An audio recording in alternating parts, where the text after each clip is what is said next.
Hello and welcome to another episode of the Fantasy Writers Toolshed.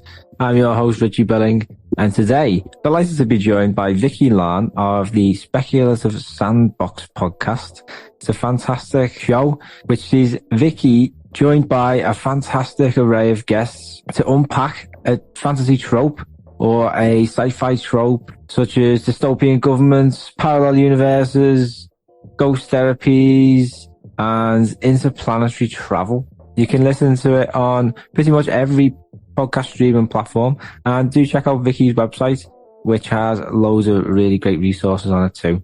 So in our chat, Vickie and I talk about specifically the epic quest trope and how you can look for inspiration in our real world to breathe new life into them and find original angles. We also talk about other tropes like resurrections and mentor figures. I also share the results of a poll I did quite a while ago now, a couple of years, which looked at the most hated fantasy tropes. And that might give you some ideas on what to avoid.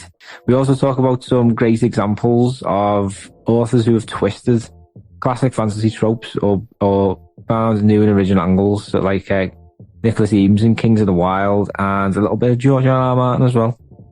Before we dive into that chat, I just wanted to wish you a very happy festive period.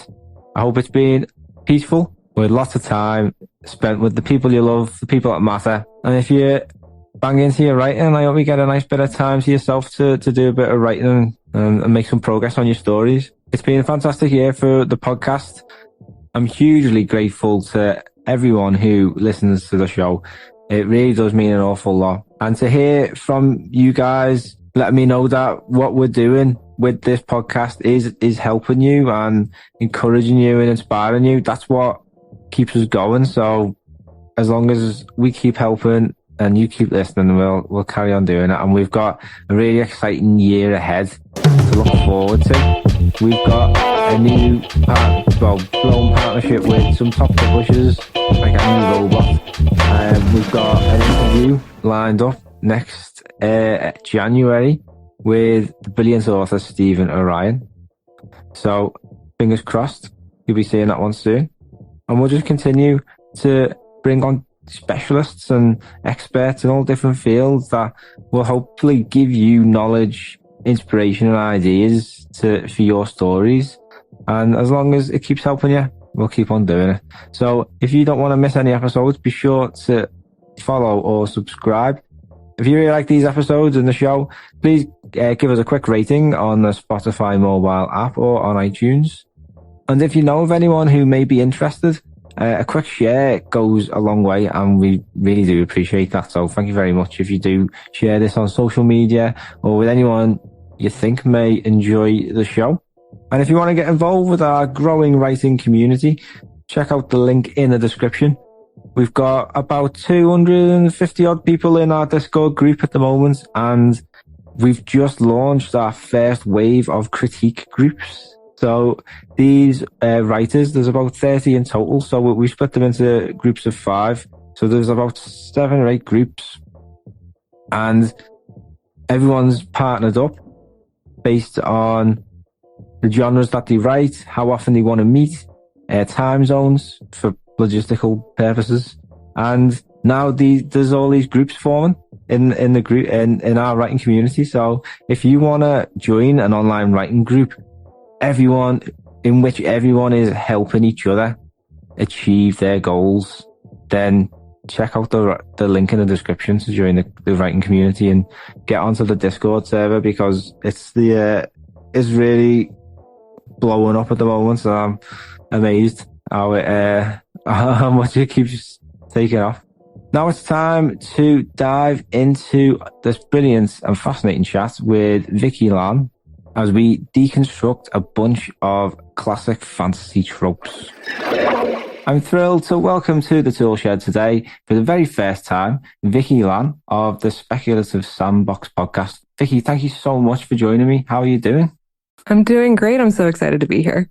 Oh, nice. Thank you very much for being here. Vickie, your podcast is all about deconstructing tropes that are found in sci-fi, fantasy, and supernatural fiction. Examples include dragons and zombie outbreaks. And I noticed that you do cover quite a few world building related topics as well. And I overall, from what I've listened to so far, it's a truly excellent podcast. Really informative, learn loads, and got lots of great reviews. And there's already loads of episodes out on there already. So, I mean, how have you found the whole podcasting business? Oh, thank you. First of all, I really appreciate that. Podcasting was really interesting because I started it when I was in a writing slump, and I realized I needed a community to just talk ideas. Think about like a writer's circle or club where you get together and you workshop. Hey, I've got this idea I'm working on. And then they come up with a brilliant idea, and then you take that home with you and you write it down. And that same exact energy is what I wanted to create in a podcast. So Nice. I had some friends, luckily, on Twitter, on writing Twitter, who were willing to kind of take a risk with me on the first couple episodes. And we just had fun with it, and it just kind of took off from there. So I feel very lucky and fortunate to have this community. Yeah, it is a fantastic community, the podcasting one. The only reason I keep doing it is because people listen to it and keep emailing and asking for certain topics and stuff like that. So it's very much community driven, and it sounds like you're enjoying that the same thing with your one.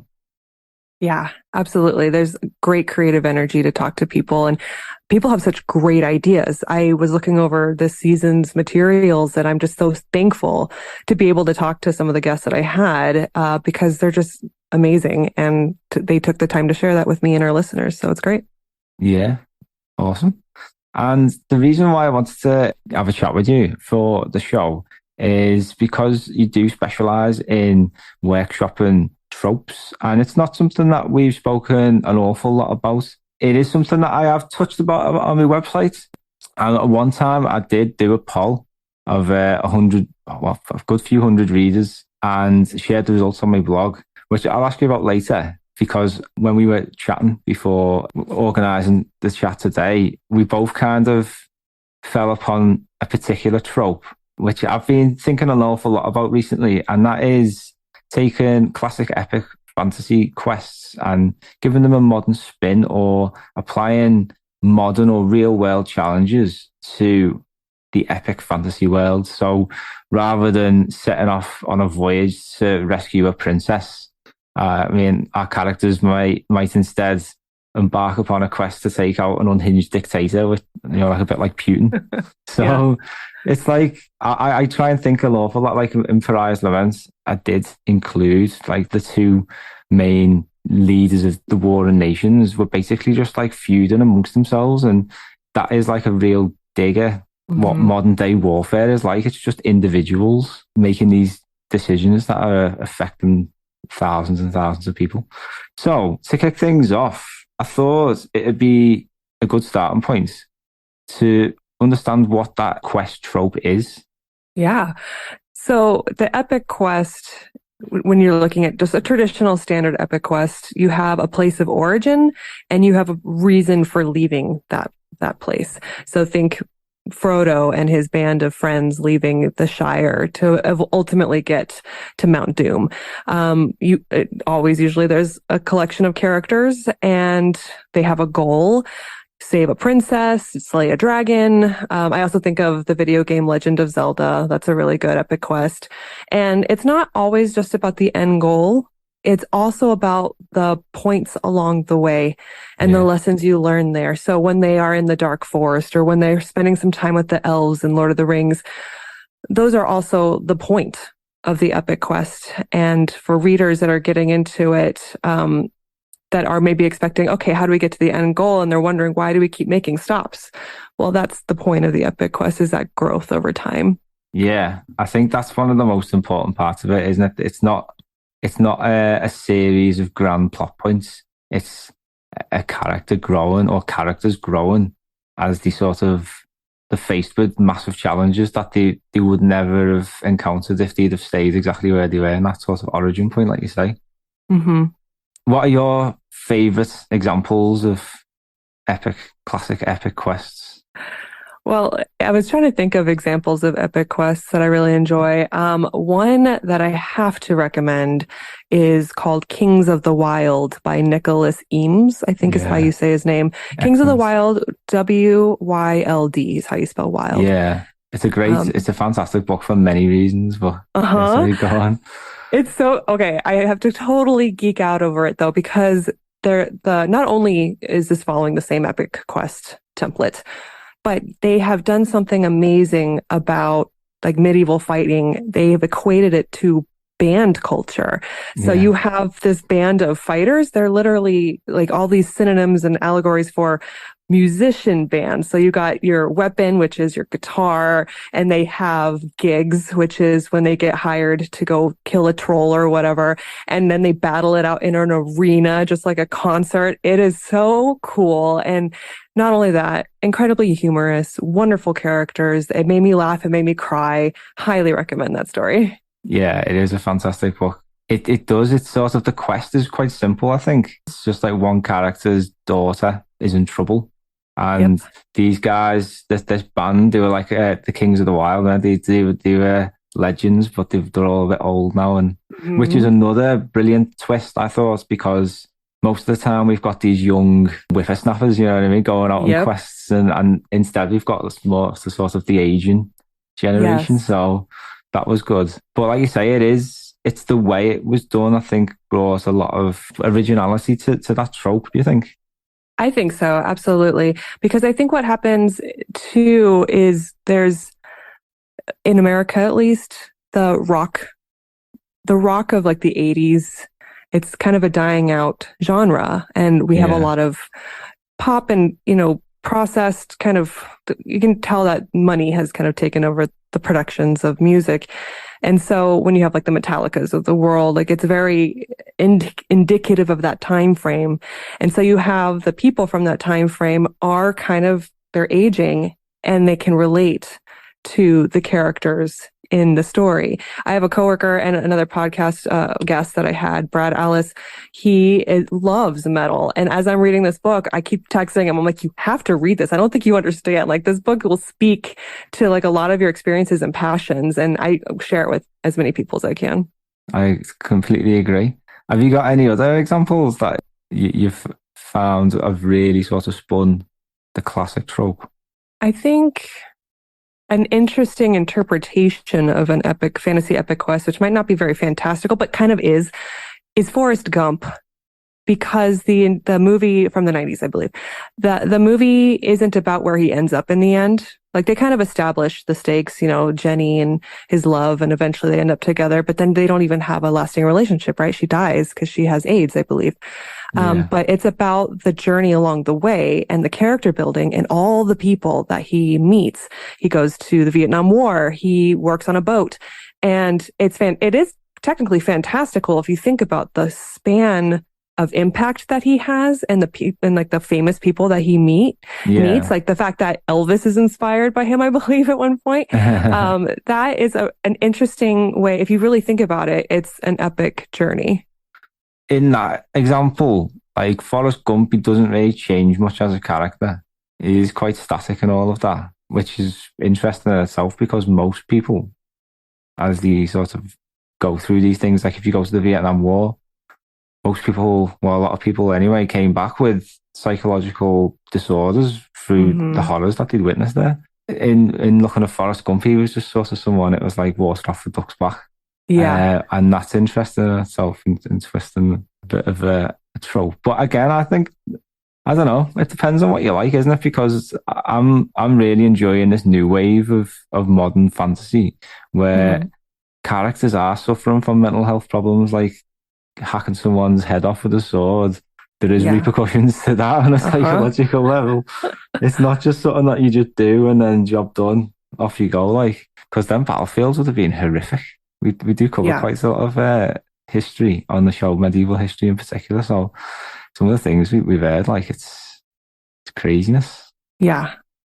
And I'm glad that they're introducing that, because I had another guest that talked about the importance of mental health and the impacts of that. I think Brandon Sanderson, I believe, touches on that. Yeah. And it's refreshing because I don't know if you've read Game of Thrones. I feel like Yeah. there isn't that in Game of Thrones. I think they show impacts of war and violence, but I feel like there's a lot of like leaning into violence, and it's like a celebration of violence if you kind of look at Game of Thrones from a very overarching standpoint. And it's nice to be able to kind of like, hey, no, this actually has a lasting effect. Yeah. It's not just chess on a chessboard, it's people, and it messes with your brain. Yeah, most definitely. I think to get the most out of like an epic fantasy story, and you've got that quest in mind.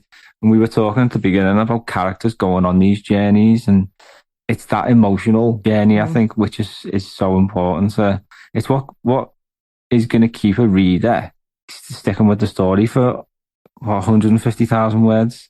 Because Yeah. if there's no emotional attachments to the characters and stuff like the characters are flat and static, hmm what's the Yeah. point? What's the point in I've reading? read stories where like I could feel like, all right, location one, location two, location three. And I'm just like moving through the paces at that point. And it's Yeah, really important to have opposing forces kind of blanketing those plot points so it doesn't feel so predicted. yeah. Have you encountered any useful techniques for achieving that in your writing?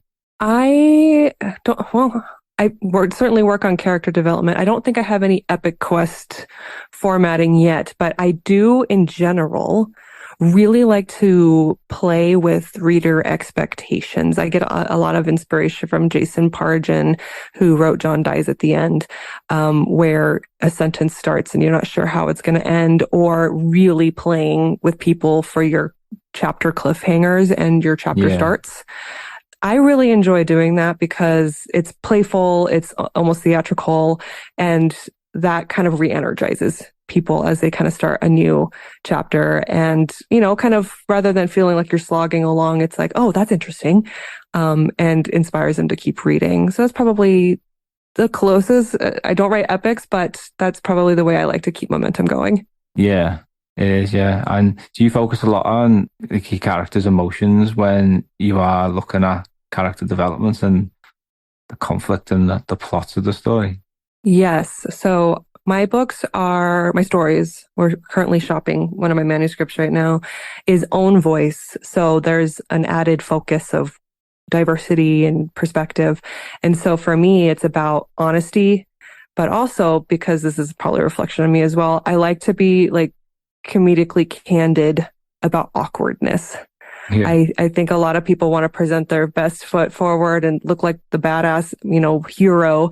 But I'm like, I fully embrace that my characters are like, I don't know what's going on. This is ridiculous and weird, but I am 100%. It's more about like, how do they overcome these challenges? Because in everyday life, we overcome something that's unusual or not clear to us. Think of like a new job that you start, or if you're dealing with like a new medical condition and you're facing a whole new world. Like these are all relatable things. yeah, I just like that candidness. yeah, yeah. Me too, completely. I think when you're writing first drafts as well, you can kind of there's so much to think about. You kind of gloss over certain aspects of character the developments and like that kind of emotional reaction to things that happen in the story. And something I developed to try and make sure that I'd never miss it is I call it character plotting. So what I basically do is draw a graph, like an X and hmm Y axis, and it's just a line graph. So I'll just draw little dots on the graph about which represent the sort of the points of conflict, I call them. So basically what happens, and then based on how the character reacts or the outcome of that with the character's interaction with that source of conflict, it's either a positive or a negative response. And then if it's positive, then I'll plot it high on the graph. And if it's negative, I'll plot it low. And then you draw a line in from your next point of conflict. And then if that's positive, and then all of a sudden you see these sorts of highs and lows, the ebbs and flows of this character's emotional journey as they are engaging with all these different points of conflict. So I always do that now whenever I'm writing anything. And it basically, when I've got a visual overview of that emotional reaction. And it's that emotional reaction, I think, that makes the character real. and Yes. engaging to follow. So yeah, that helps me an awful lot. I'll put a link in the description if anyone wants to check it out. It's great too because you're essentially creating rules, which then lead to a fundamentals of your character. So if you know that your character is going to react adversely or positively to certain reactions, then you can start to get an idea of like what is their fundamental belief system, and then they feel a lot more grounded. Yeah, definitely. So we'll just go back to that epic quest trope, like we're saying. One thing that, like we mentioned at the start, and something I always try and do, is how we put on that sort of modern spin on it. And one thing I wanted to ask you about is the types of inspiration that you could sort of look for when it comes to putting that modern contemporary spin on things. I had some fun with this one because I was like, all right, you can always get examples of modern epic quests in like any road trip movie. But like, I really wanted to think about, okay, like I haven't seen a road trip movie in a really long time. So I'm like, okay, I need to get myself updated on pop culture, like what is prevalent in today's world. And so I started thinking about what are the motives for people for leaving, and then what would they encounter along the way. And what they could encounter along the way just seemed easier. So I tackled that first. And so in my opinion, I was trying to reflect off of what could you expect to see in today's culture. And so I'm going off of, I live in Arizona.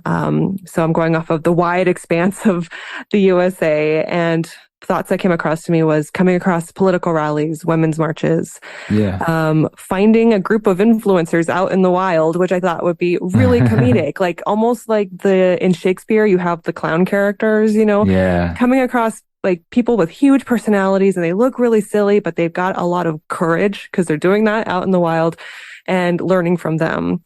Then I wanted to incorporate a location that talks about an actual genuine concern that we as a society deal with. And the easiest one I could think of was Airbnb rentals. This would replace the tavern in the epic fantasy. But there are some nefarious things about Airbnbs that people have been concerned about, like hosts setting up cameras, or maybe you witness a murder. I'm not saying this happens in all establishments. I'm sure there's very trustworthy establishments, but there's been enough concerns where people have been worried about using Airbnb. Same goes for Uber, transportation services. So things like that. I also came up with, public events that mean something about the culture. Here in Arizona, we have Dia de los Muertos, which is the Day of the Dead. Be really cool to, stumble upon something like that. And then finally, the absurdities of technology, which is, I think, what makes now interesting and unique to like past epics, where you rely on all this tech to get you on the road and going, but then your technology fails you in some way. Maybe your smart car dies. Or if this is a sci-fi epic, you're trapped in a smart car and you're going wherever your smart car is programmed to go against your will. And so now we've inverted you've chosen to go on an epic. Now you're like forced into a journey. And what does that mean for your story? Yeah. And like you say, there has to be a compelling reason for them to leave. Mm-hmm. And that's something that I sort of found a bit of inspiration for in my current work in progress. And I started writing it in the height of the migrant crisis. And especially in Europe. I mean, the US, like on the border, there was like big surge in migrants moving up from Latin America, wasn't there? And other sort of more southern North American states to the US border I think it was when Trump was in power. And in Europe, we had a massive migration from the Middle East into Europe, and lots of people trying to cross the channel from France to England. And they were just taking like the craziest risks, like with the whole family, like kids. Wow, yeah. The whole family, and like whole family was just being wiped out and like found washed up on beaches. And it was a really like moving picture of just a small child, maybe 2 or 3 years old, like just like drowned on the beach. Mm-hmm. And like think when you see that, you do obviously think about being in their situation and considering the risks of the risk and reward of what they're trying to do. It's really powerful and emotive.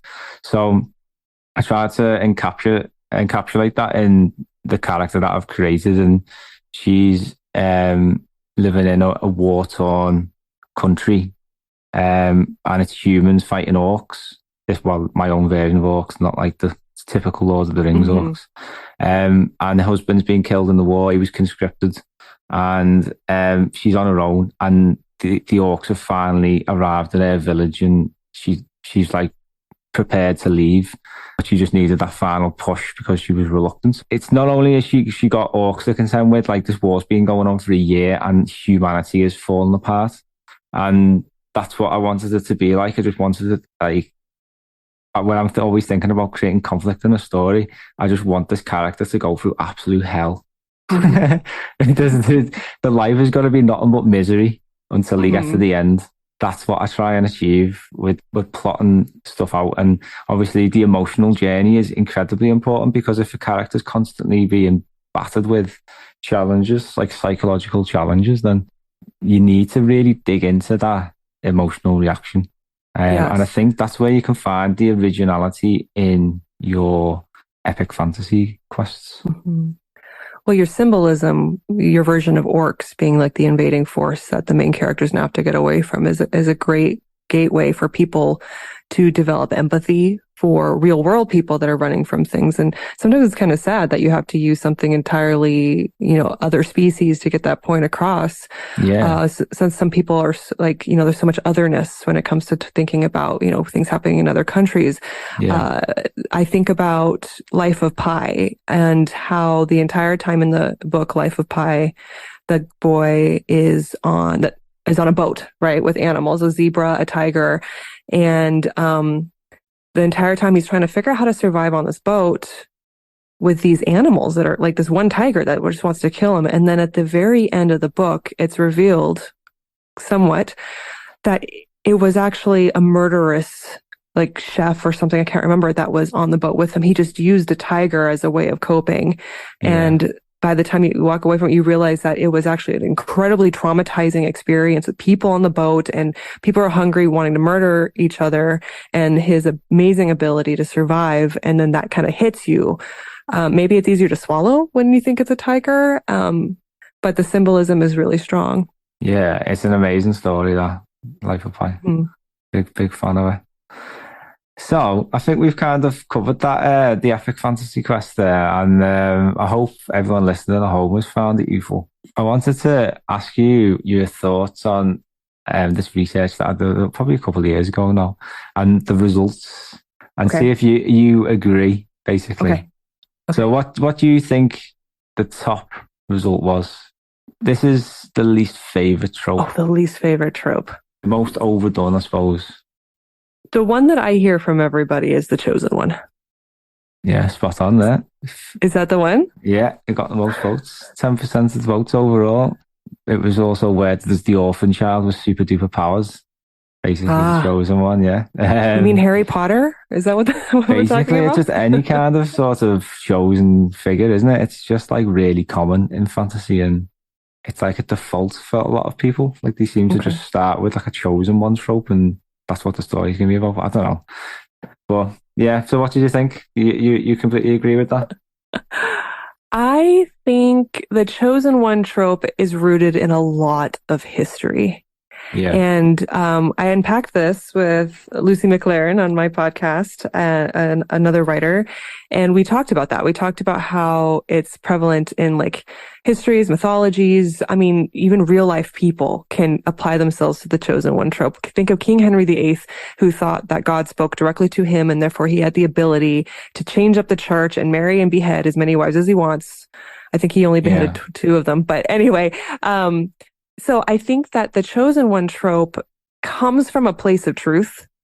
It's how you work with it to make it fresh. I think for middle grade children, chosen one is a really good introductory for them because it kind of builds in self-interest. Yeah. But you eventually, though, you want to move past that and create more complexities for your story.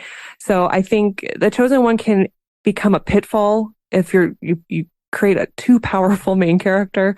And it's just a matter of like, how do you combine the idea of a main character who has a destiny to do something with other plot devices, so it doesn't come off as too predictable and done, I guess you could say. Yeah. Nice. Completely agree. So, what did you think came second? The best guess is what I personally get kind of tired of. It's when the authoritative organization that you trusted actually was the enemy. Oh, that's an interesting one. But Just it's because I've not been that. seeing it everywhere. I mean, it's everywhere. Anytime there's like a really strong authoritative figure and you trust them, I'm like, nope, they're going to come out as the end. And sure enough, it happened, with Captain America and Shield being actually Hydra. That's a classic example I like to use. Yeah. Nice. It was actually evil villains because they're just evil. There's no reason. Oh, yeah. And I suppose with older fantasy, it's quite common. Not as much with newer fantasy, I don't find. But depends what you've been reading, I suppose. But that Because I guess it's not interesting, right? Yeah, exactly. Yeah. What's the point? Yeah. So that was very close behind the first one. And I'll just ask you one more. What do you think the third least favorite trope was? Love triangles. It's related to that. Oh, really? Yeah, sort of. I'm guessing there is a romantic element to this. Oh. It's women who always need saving. Oh, the damsel in distress. Yeah, it's a big problem, especially in like older fantasy. I always remember reading Wizard's First Rule by, is it Terry Goodkind? I can't even remember now. Wizard's First Rule is the book anyway. I read like 350 pages of it and gave up. Because you had this character, this female character, I can't remember her name now. Have you read it? I know, I haven't read that one. No, just in case you knew the names of the characters. But yeah, there's this female character who basically arrives on the scene and meets this other character, the main character called Richard. And Richard's a bit of a chosen one. He doesn't know her at the time. But this female character is really she's got loads of powers and she's quite intriguing. But she just takes a complete backseat in the whole story and just becomes an object that Richard has to save and protect. And it's just so tiring. It's like, Jesus Christ. She's like a person, you know what I mean? Like she can do things on her own. Like she found Richard on her own in the first place. Why is she all of a sudden like completely unable to do anything? It just doesn't make sense. Yeah. And I really don't like that is one of my most hated tropes. I've been grateful that Disney's turned tail on that trope because that was their lean in for many, many years. But now you have characters like Moana, who is now saving the day on her own, and there's no love interest required. Yeah, because I do feel like it's a mark of the time, and also a projection of maybe the writer's biases, because I think a lot about how back in the olden days, which isn't actually that old, but women, I'm speaking from my knowledge in America, but women couldn't, take out a loan, on their own, and they were entirely dependent on their husband. So key things in their life, like who they marry and such, it was a huge indicator of like what their life changes were going to be. And then you see that kind of reflected in Snow White can't really do anything about this apple until the prince kisses her. The idea that your life is saved when a male character chooses to have a romantic, interest in you, which kind of reflects you moving out of your parents' house to then move right into your spouse's house, and that lack of agency as set by systemic oppression. And what I love about moving away from this trope is that it reflects that we are able to do that in the real world too. Or at least I hope so. I know that it's not the case worldwide or, across all cultures, but just having the ability as a woman to be able to make decisions and systemically be supported. Like I can take out a bank loan. I could buy my own house. The fact that is there supports the ability for a woman to have her independence. Exactly. And these are the kind of things that I love to discuss in stories, and I'm guessing do you do anything like this as well? Like you use these like sort of big issues in society and try and sort of tackle them in your stories as well? Yeah, so my stories have a lot to do specifically with cultural identity and intergenerational trauma. And my first manuscript is about a mother and a daughter who are going through an absolutely ridiculous situation. They're surviving an alien invasion, and the mother is a very strict, conservative Vietnamese woman, immigrant woman, and the daughter is your half-race, Americanized, raised woman, young woman, and showing that intergenerational, I guess, interaction faced against an absolutely ridiculous, humorous sci-fi scenario. And I wanted that challenge because I felt like those stories were always kind of rooted in like literary fiction or women's fiction. Yeah. And it's important for me to have a woman's voice in the sci-fi realm. And that's actually been one of the hardest things I've realized I've come across. My agent told me when she first signed on with me that it's either going to be a really great sell because it's a great book, or we're going to come across some of those set limits, I guess, where there's just not a whole lot of women voices in sci-fi. And I'm really hoping to fix that. Yeah. Well, fingers crossed. Some of the best writers of sci-fi are women, so it makes no sense to me. Yeah, agreed. So there's a couple of tropes that I wanted to ask you about in particular, and one of them was resurrections or the deaths that are sort of suggested or implied, and then turns out it was just a load of rubbish. Yes. And another was mentor figures. So what do you think about these two? Okay, so I have notes on the resurrection one because I'm actually planning something with it. Let me just find it real quick. Very cool. Okay. So the thing about resurrections is it doesn't have to be limited to just literally what we think of with the resurrection, like Jesus resurrecting after so many days in a cave. Resurrection is actually just, it shows up all the time in history. There's tons of mythological figures that have resurrected. Even the act of the sun coming up and setting, and then overnight coming back again, that's considered resurrection. And you think of the cyclical nature of mythology and religions, it's just really prominent.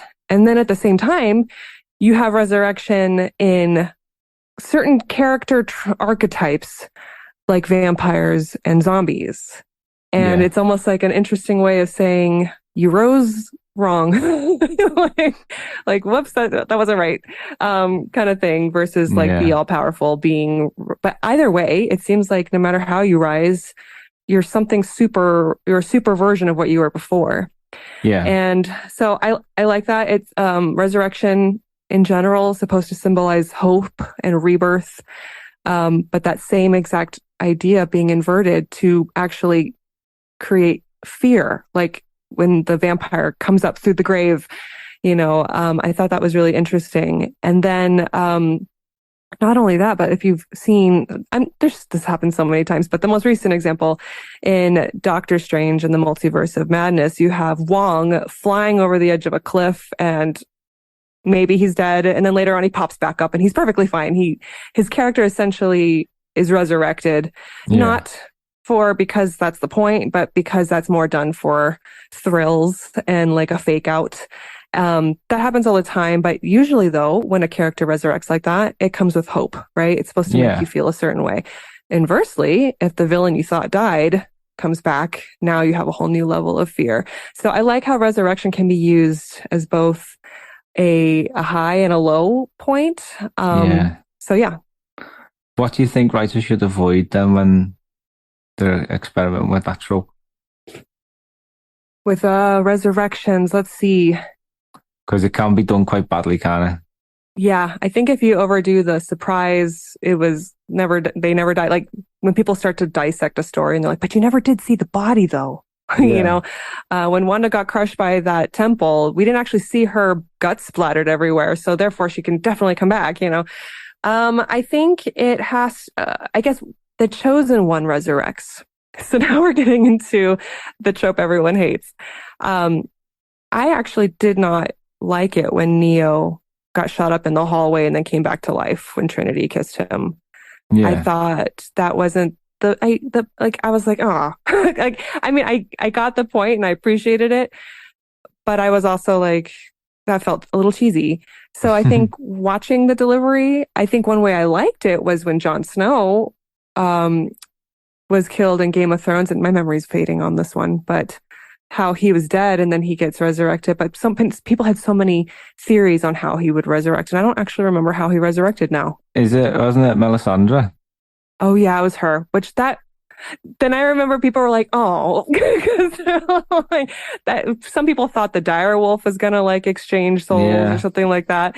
So that's I very think, cool. I think I quite like that about Melisandre as well. I think I really like George R. R. Martin's storytelling, and Mhm. I could say quite a lot of influence in my own in that, like different characters. Well, I always feel with George R. R. Martin, there's like some kind of higher force, like the sort of gods or whatever, Mhm. um, playing a game. Yeah. Oh, yeah. And I kind of feel that certain characters have purposes, and these Mhm. characters are obviously searching for that purpose. Well, some of them are. Um, but obviously, Melisandre, she got it wrong quite a lot. But she was of the belief that her purpose was something greater, like Mhm. looking after the what should we call it, Stannis Baratheon, the Lord of Light that she thought he was, or whatever. That's right. But And then her she found real out it was John or purpose, something. yeah, well, her real purpose was just to bring Jon Snow back to life, wasn't it? That's That right. was, and then Yes. after that, she literally just melted into the nothingness. Like Mhm. that was the sole purpose of it being, and she lived what God, we don't really know much about because it's not. We need the books for that, them answers. But what she was, because she was just a sort of shape shifting person, like a bit of a witch Mhm. kind of sorceress kind of figure. Yeah. But Yeah. I found it really like fascinating that seemed to be her purpose, but she didn't know it until the time came, and she'd been pursuing all these other goals and objectives that she thought was right, Mhm. and she was wrong. And it was Yeah. only when fate puts it before you Yeah. that Yeah. you understand. Like I thought that was quite clever. I don't know. That's my It's like theory. the chessboard, right? He put all his pieces where he needed them to be, and you can't tell. And then suddenly he makes a move, and you realize it was all orchestrated. Yeah, it's fantastic. Yeah. Hmm. So the other trope I wanted to ask you about was the mentor figure. Hmm. I hate the mentor figure trope. The last time I talked about the mentor figure for my podcast, we were talking about how they're always dying. Yeah, Because it seems like the chosen one can only move on when his mentor has died. yeah.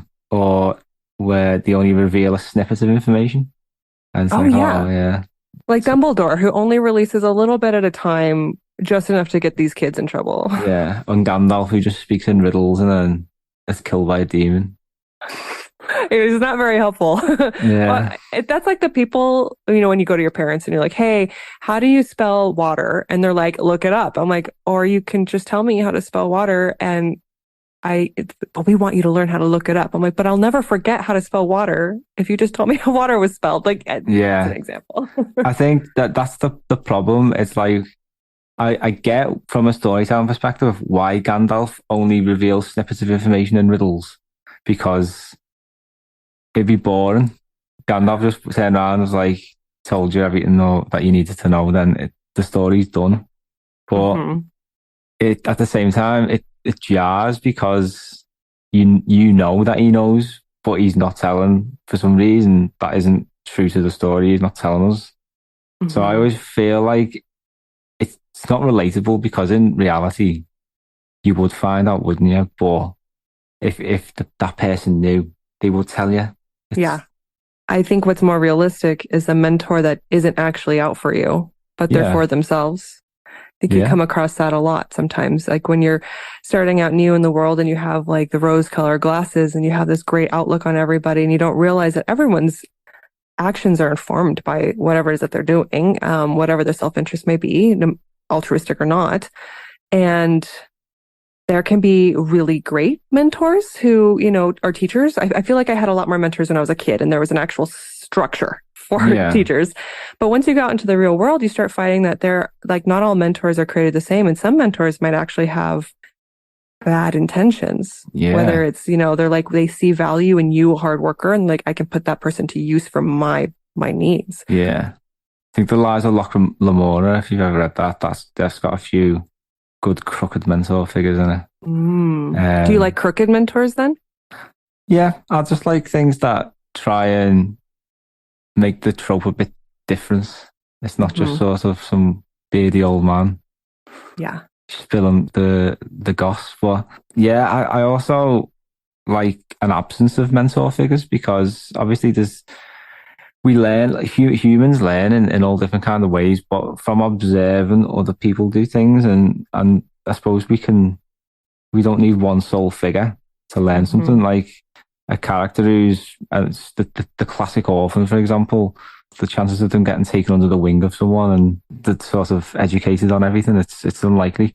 They're going to learn from observing other interactions with people. Like there might be like an older child who manages to get more food than the others, and he sort of watches and observes that and then tries it himself. Like there's lessons can be learned all over the place, and I think it's a bit of a cop out just to have one figure that has all the information.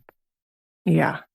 Well, I wonder if a way to kind of play with that then in a contemporary novel is the mentor figure is actually a random self-help book that you found off of like a Goodwill shelf. Yeah. And you perceive it to be like a know-all resource.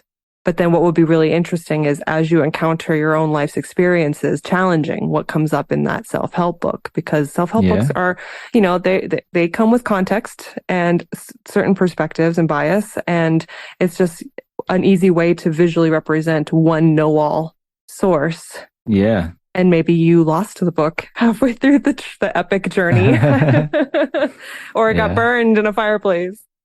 I just think of all the misguided books about dating women. I see a lot of people rising to like giving you advice on like career success, but when I listen to it, it's a lot of like, you gotta just want what you want. You just gotta do it. Speaking in cliches. Thanks. It's just a load of inspirational quotes and cliches. There's no substance to it. Like, that's the age we live in, though, that people do buy into that sort of superficial advice. I kind of feel like that's something that we could play on as well. About all these sort of the lack of trustworthiness of a mentor figure, and like you say, there are characters who have come across as mentors and then shocked us all at the end. Yep. I think they kind of flirted with that in the new Lord of the Rings series. I won't say anything because of spoilers, but if you have seen it, you might know what I mean. Yeah.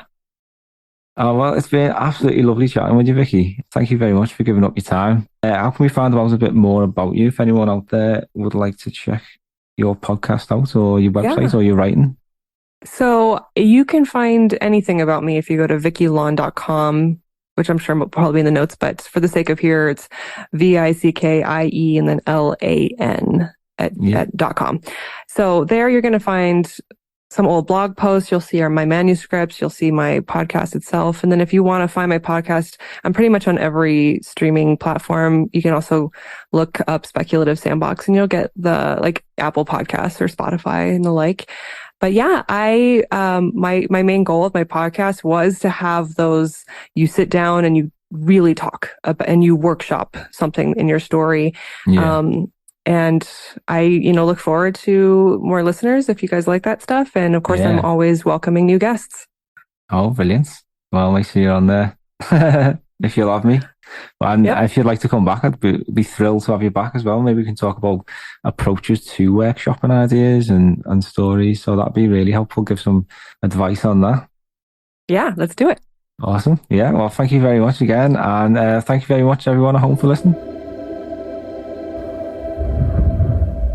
A big thank you, Vickie, for giving up your time to chat with me. It was a really interesting discussion. I hope you enjoyed it at home. I hope you learned something new. Hope it gave you some new ideas, maybe. If you enjoyed it, please do consider following us, subscribing, or giving us a quick rating on the Spotify mobile app.